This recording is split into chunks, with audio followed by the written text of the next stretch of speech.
अपने सेटअप्स लगाने लगे। लेकिन फरवरी 2024 में पॉलिसी में बड़ा शिफ्ट आया है। ग्रेप वाइन पर सेल्स टैक्स को रिबेट मिलना दोबारा शुरू हो गई है।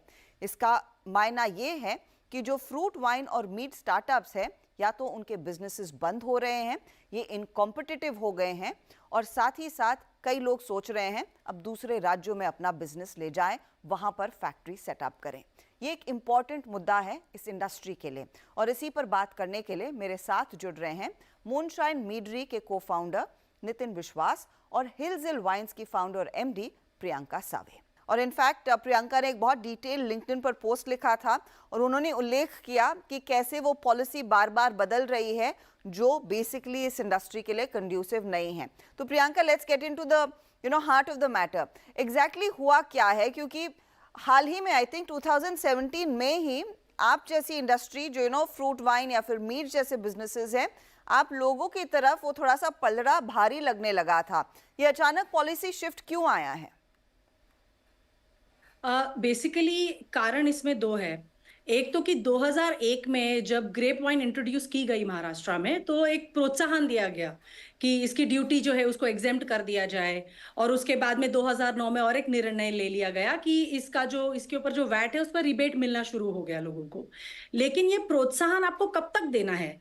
आप अपने घर पे जो बच्चा होता है उसको 5 साल, 10 साल, 15 साल तक प्रोत्साहन दे दो, 25 साल तक आपको प्रोत्साहन देना पड़े तो उसका क्या मतलब, उसका क्या कारण हो सकता है? Number one. नंबर टू, कि एक इंडस्ट्री है जो 2001 से आप उसको प्रोत्साहन दे रहे हो, उसमें जो ग्रोथ है, उसमें जो बढ़त है, वो एक लेवल तक ही आई है। तो हर इंडस्ट्री को इवॉल्व होने की जरूरत है। तो फ्रूट वाइन का इंट्रोडक्शन और मीड वाइन का इंट्रोडक्शन जो हुआ था, वो एक इंडस्ट्री को इवॉल्व करने के लिए किया गया था। We were a fine addition into the grape wine industry.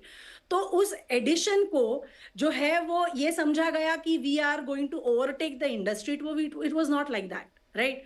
तो ये एक है कि इसका कारण ये था 2017 में। एंड क्योंकि कुछ अलग, कुछ नया, कुछ हटके आ रहा था मार्केट पे, तो कंज्यूमर उसकी तरफ जो है वो काफी अट्रैक्ट हो रहा था। And after Covid, right, after Covid ये हुआ कि जो प्रोत्साहन मिल रहा था ग्रेप्स को ही, फ्रूट वाइन्स को कभी कोई वैट का रिबेट नहीं मिला है। जी। इनफैक्ट 2019 तक, मतलब 2017 से 2019 तक हम लोग 100% एक्साइज ड्यूटी भरते थे, जबकि ग्रेप्स जीरो भरता था, उसको कंप्लीट एग्जेम्पशन। तो बाय आफ्टर कोविड जो है वो जो वैट रिबेट मिलता था ग्रेप्स को, वो because of financial reasons government ने ऑन होल्ड पे डाल दिया। करेक्ट। उसको फरवरी में उन्होंने रिवाइव किया। पर जब रिवाइव किया तो जो स्टेटमेंट उन्होंने दिया, जो 20 मार्च का उन्होंने जीआर निकाला, उसमें जो उन्होंने स्टेटमेंट दिया उसमें यह लिखा गया था कि इसको किसानों को प्रोत्साहन की तरह देखा जाएगा और इंडस्ट्री को प्रोत्साहन की तरह देखा जाएगा। मेरा सिर्फ एक ही सवाल है गवर्नमेंट ऑफ महाराष्ट्र से, क्या बाकी जो किसान है, जो फल उगाते हैं, जो फ्रूट्स ग्रो करते हैं, क्या वो किसान नहीं है? क्या सिर्फ ग्रेप के किसान को ही आप प्रोत्साहन देना चाहते हैं? और अगर ऐसा है तो इसकी इसकी वजह क्या है? तो जी। That is the crux. No, that is a valid question कि ऐसा क्यों है कि सिर्फ एक तबके और एक ही फ्रूट के किसानों को शायद यहाँ पर भरोसा सपोर्ट दिए, बढ़ावा दिया जा रहा है और दूसरों को नहीं। नितिन, आप क्योंकि मीड मैन्युफैक्चर करते हैं और मूनशाइन का ब्रांड हमने देखा है पिछले कई सालों में, जब से आपने लॉन्च किया है, एक अच्छी खासी पकड़ बना चुका है। ये जो सरकार ने अपना स्टांस चेंज किया है और सिर्फ एक पर्टिकुलर सेगमेंट पर फोकस कर रहे हैं, इसके इम्प्लीकेशंस क्या हैं आप जैसे बिजनेस पर या फिर आपके पियर्स पर? आई थिंक इट्स क्या हो जाता है कि जो मार्केटिंग, जब भी ये प्रोत्साहन मिलता है, एटलीस्ट गवर्नमेंट का ये एक्सपेक्टेशन है कि वो जो कंपनी जिसको ये एडवांटेज मिलता है, वो कंपनी इस पैसे को मार्केटिंग में और कैटेगरी को ग्रोथ करने में ज्यादा स्पेंड कर सकता है। अनफॉर्चुनेटली क्या हो जाता है, जब ये आप लेवल प्लेइंग फील्ड को हटा देते हो और एक with in a single category, एक कैटेगरी को पुश ज्यादा मिलता है और एक कैटेगरी को कम पुश मिलता है। दोनों फ्रूट और मीट दोनों बहुत ही छोटे कैटेगरीज हैं और अभी उनका ग्रोथ फेज शुरू हुआ है। जी। तो इस ग्रोथ फेज के टाइम पे जब ये लेवल प्लेइंग फील्ड चेंज हो जाता है, द अमाउंट ऑफ मार्केटिंग पैसा जो हमारे पास रहता है वापस कैटेगरी को बिल्ड करने के लिए, वो कम हो जाता है। और उसके चक्कर में क्या हो जाता है, we are unable to build the brand और build the category in a strong way. And वो एक मिनिमम बेसिक थ्रेशोल्ड, क्योंकि आप आप उसी कंपटीशन के साथ खेल रहे हैं। जी हाँ। तो जब वो अलग हो जाता है तो देन हमारे लिए जो सपोर्ट चाहिए at a retail level, at a restaurant level, वो कम हो जाता है एंड इमीडिएटली अवेलेबिलिटी के प्रॉब्लम्स आने शुरू हो जाते हैं। कुछ कुछ अकाउंट्स रखना नहीं चाहते क्योंकि कोई और ज्यादा मार्केटिंग बजट स्पेंड करके ब्रांड को बिल्ड कर पाता है। तो क्या हो जाता है, व्हाट इज, हमें हमें किसी के अगेंस्ट नहीं जाना है, बस हम ये कह रहे हैं कि जो भी आप कर रहे हो, एक इंडस्ट्री को अगर आप सपोर्ट कर रहे हो, वाइन इंडस्ट्री को अगर आपको सपोर्ट करने का प्लान है, तो पूरे वाइन इंडस्ट्री को एक मान के आगे सपोर्ट करिए। जी हाँ। And I have always believe कि सॉफ्टर, अगर alcohol drinking is injurious to health, but अगर आप सपोर्ट कर रहे हो तो softer alcohols, agriculture friendly alcohols और नॉन स्पिरिट बेस्ड अल्कोहल्स को थोड़ा सा ज्यादा बढ़ावा दीजिए। ग्लोबल फ्रंट में भी आप देखोगे तो उनका सेल ज्यादा है कंपेयर टू स्पिरिट्स। हमारे देश में लॉपसाइडेड है। प्रियंका, अगर मुझे समझा सकें कि इस पर्टिकुलर डिसीजन के क्या implications आपके बिजनेस पर आए हैं? You know, has it impacted sales? Has it impacted your marketing costs? So as far as sales is concerned, एक बहुत unsaid sort of एक तरीका है मार्केट में जिस तरह से वाइन बिकती है, स्पेशली इन महाराष्ट्र, और मैं इसको हेविली क्रिटिसाइज करती हूँ कि जिस तरह से ये लोग स्कीम्स देते हैं, buy one get two free, और इस तरह की जो स्कीम्स चलाई जाती है मार्केट में, ये तभी चलाई जाती है जब आपके पास एक तो सबस्टैंडर्ड प्रोडक्ट हो जिसको आप हायर एमआरपी मार्क करके बेच रहे हो, या तो आपके पास मार्केटिंग बजट्स है जो आपको रिबेट्स या किसी और कारण से आपके पास आ रहे हैं और आपको वो यूटिलाइज कर रहे हैं। जब ऐसे मार्केटिंग बजट्स देने पड़ते हैं और जैसे होने चाहिए, अगर as a wine, as a category, अगर ग्रेप के पास वो है और हमारे पास वो नहीं है, क्योंकि ये जो स्कीम्स है ये हमको रिटेलर्स को पास करनी होती है, जी हाँ। तो अगर रिटेलर को प्रोडक्ट पे ज्यादा स्कीम मिल रही तो वो आपका प्रोडक्ट रखेगा ही नहीं, वो आपका प्रोडक्ट बेचेगा ही नहीं। सो वहां पे मेरे सारे, जो आप मैंने मेरे को सवाल पूछा, my game ends there because I can not sell, they will not keep my product, so what do I do? I have to stop the business, right? And I have rightly done so. So you've stopped production completely in Maharashtra? Maharashtra में कुछ production नहीं हो रहा है? नहीं, सो जिस दिन ये जीआर आया उसके 2 दिन बाद, that is 1st of March, I have shut down my entire production.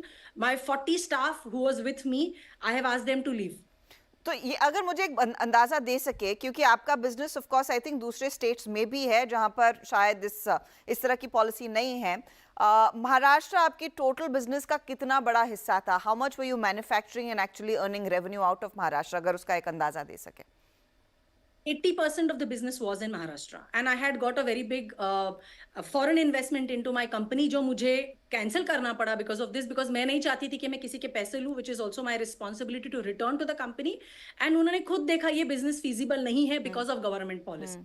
तो क्लियर ये काफी बड़ा धक्का है, छोटा धक्का नहीं है, काफी बड़ा धक्का है। क्या मूनशाइन को भी इस तरह की सिचुएशन में अब ये पॉलिसी डाल रही है? Are you left with no way to go? Same situation with us, because हमारे यहाँ पे भी एक इन्वेस्टमेंट आ रहा था। वो इन्वेस्टमेंट हमने बोला था कि the policy will be favouring everyone, तो आप करिए investment, we are growing the business well. Unfortunately last minute में चेंज हुआ, इन्वेस्टमेंट भी थोड़ा सा रुक गया, हल्का सा आया, हल्का सा रुका। सिमिलरली हमारे जो रिटेल अकाउंट्स है महाराष्ट्र, हमारे लिए 40% हमारा सेल महाराष्ट्र में होता है, एंड वो 40% अभी, क्योंकि हम लोग जैसे प्रियंका ने कहा, वो स्कीम्स जो है मार्केट में वो हम नहीं देते हैं, और हम नहीं दे सकते हैं, अभी कोई और दे सकता है, तो उसके चक्कर में वो प्रायोरिटाइज हो जाता है एक प्रोडक्ट दूसरे पे, और हमारा सेल भी काफी इम्पैक्ट हुआ है उसके चक्कर में। ऑल्दो हम लोग ट्राई कर रहे हैं कि थोड़ा सा जो ब्रांड का हमने पुल जनरेट किया था उसके थ्रू हम लोग अभी भी चल रहे हैं। काफी कुछ रिटेलर्स हैं एक तो जो समझते हैं कि हमारी क्या हालत हो रही है because of this, and they are also supportive. मैं इनफैक्ट आपसे फाइनली फिर ये समझना चाहूंगी, इट्स अ मैटर ऑफ सरकार ने एक तबके को शायद ज्यादा फोकस में रखा है, दूसरे तबके के बारे में सोच नहीं रहे हैं। Nitin, is it a matter of also lobbying and vote bank? क्या वो ज्यादा स्ट्रांग है और फिर आप लोगों को भी अपनी लॉबी ज्यादा मजबूत करनी पड़ेगी? Have you had any conversation Maharashtra government की तरफ से? किस तरह का फीडबैक मिला है? अगर इस मंच पर हम ये आवाज उठा रहे हैं, आप इस समय उन्हें क्या मैसेज देना चाहेंगे? I think the message I want to, जो मैं कहना चाहता हूँ गवर्नमेंट को, कि इट इज आयरॉनिक, क्योंकि महाराष्ट्र गवर्नमेंट पहला गवर्नमेंट था जिसने हनी वाइन का पॉलिसी बनाया। वो पहला गवर्नमेंट था जिसने पहला स्टेट था जिसने फ्रूट वाइन का पॉलिसी को इतना बढ़ावा दिया। There was no other state before Maharashtra जिसने ये शुरू किया। तो मुझे ये दुख की बात होती है कि वही स्टेट अभी ऐसे पॉलिसीज को लेके आ रही है जिससे जो कैटेगरीज उन्होंने खुद हेल्प किया सेटअप करने को, आज के दिन पे यूपी, कर्नाटका, जो भी स्टेट्स है जहाँ पे फ्रूट एंड मीट बैंक के पॉलिसीज बने हैं, वो सब महाराष्ट्र के पॉलिसी को देख के उसमें हल्के से ट्वीक्स लाके और अच्छा बनाया। लेकिन ओजी जो पहले स्टेट था वो महाराष्ट्र था। तो मेरा रिक्वेस्ट यही है कि आपने इस कैटेगरी को आपने जन्म दिया है, इस कैटेगरी को बड़े होने का मौका दीजिए। किसी सपोर्ट की उम्मीद है प्रियंका आपको, या फिर टर्न बैक की, you know, can you wing it in your favour? So actually मैं काफी सरप्राइज थी क्योंकि लाइक नितिन राइटली सेड कि 2017 में 2019 में there was nobody else. I still remember, मैं नितिन के को फाउंडर है रोहन और मेरे जो को फाउंडर है नागेश, हम लोगों ने 4 लोगों ने जाके गवर्नमेंट के पास वैलिड रीजंस दिए थे, इंडस्ट्री का ग्रोथ का प्रोजेक्शन दिया था और इसी की वजह से ये पॉलिसीज आई थी। सो कोई लॉबिंग या ऐसा कुछ कभी हुआ नहीं with respect to us. It was purely a decision that the government that time जो भी लोग थे, जो भी मिनिस्टर्स थे, जो भी ब्यूरोक्रेट्स थे, तो उन्होंने बहुत सोच समझ के ये पॉलिसीज बनवाई थी। बट जब भी ये फरवरी में जो भी डिसीजन लिया गया, तो मुझे ऐसा लगता है कि इट इज नॉट पॉलिटिक्स और it is not lobbying, it is pure unthoughtfulness. चलिए, बहुत बहुत धन्यवाद। आप दोनों का ही एक अहम, बहुत बड़ा मुद्दा और बहुत हॉट मुद्दा था, and I wish you good luck. Priyanka, I hope आप वापस महाराष्ट्र में अपना बिजनेस शुरू कर पाएं, and if you are moving to Himachal, good luck to you, and let's see what happens. एक बहुत बड़ी चीज़ है कि सरकार ने, देखिए, एक तबके को थोड़ा सा प्रेफरेंस दिया है, इसीलिए इस मुद्दे पर हमारी नजरें थी। महाराष्ट्र स्टेट गवर्नमेंट से ठीक पहले ये मुद्दा उठ रहा है, तो हमारी उम्मीद है इस पर सरकार जोर जरूर देगी और सही कदम उठाएगी।